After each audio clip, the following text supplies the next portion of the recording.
Well, hello class. In this video I just want to show you how you get a rendering. Again, I highly believe in the power of Photoshop in post-processing, which we'll be going over a lot in the class that this video is intended for. But to do that, you might need a fairly decent rendering from Revit or whatever software you might be working from for doing that. And so if you've modeled in Revit, you have your setup. I showed how to set up a camera. I showed how to set up shadows, and now it's just sort of the last step of creating the rendering. And so to do that, I'm going to come down to this button right here. You can and actually you can have shadows on or off in this stage because we have them set up. But we definitely want them on the rendering. So I'm going to hit that button, and you can change a couple settings. I might keep mine at draft for now just because the video's sake, I don't want to take too much time. But you can set to a high quality setting. You can change to printer. Again, this is going to change your DPI, so you can up the quality depending on how long you want to spend on it. Again, I'm going to just I'm keeping mine low. You should be higher than 75 DPI, and it should be higher than draft. But I think for this video, for sake of that, I'm going to do that. If it's an exterior shot, having the sun on, that's good. If you're going to do an evening shot, you're going to have to turn on artificial lighting or artificial lighting only. But for a daytime exterior shot, sun only works for you. You can change the background. I'm actually going to say transparent because I like to do all that stuff in Photoshop. So I'll just set it to transparent so nothing happens back there.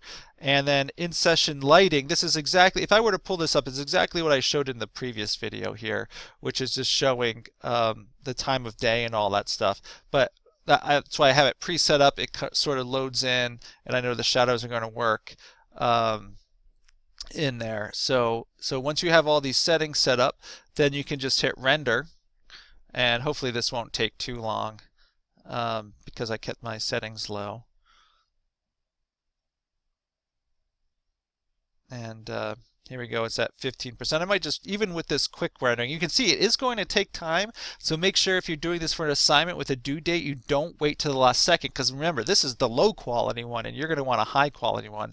So you want to give it the time it takes, and make sure you have the time it takes, let alone then any work you have to do in Photoshop afterwards, which is also going to take time. So plan on accounting for that. It looks like it's almost done 90%. Hopefully it'll go here. I might just pause the video and come back when it's ready.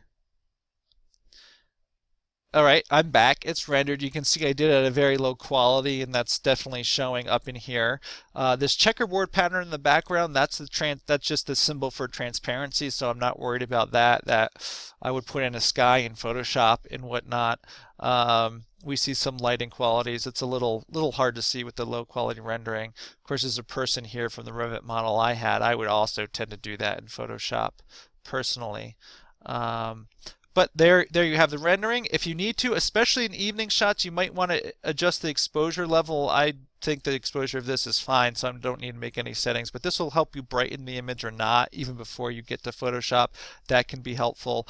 But when you're ready to export, then you would just hit the export button and save this as a PNG to maintain the transparency in the background so it goes easily into Photoshop. Of course, you can save it as another file type if you wanted to, but go ahead and save this. Then you'd open it in Photoshop and continue to do work as we've previously discussed. I'm going to cancel this. I don't need to save it, or I could also show in model, so if I wanted to use it in Revit, I could do that as well. But for here, you just export it and you're done. So it's pretty easy to work. If you got the materials, the shadows, the perspective, and all that, the rendering's not too bad. Just make sure you set it up to a nice high quality and give it the time, and then finish it off in Photoshop. So good luck with the assignment.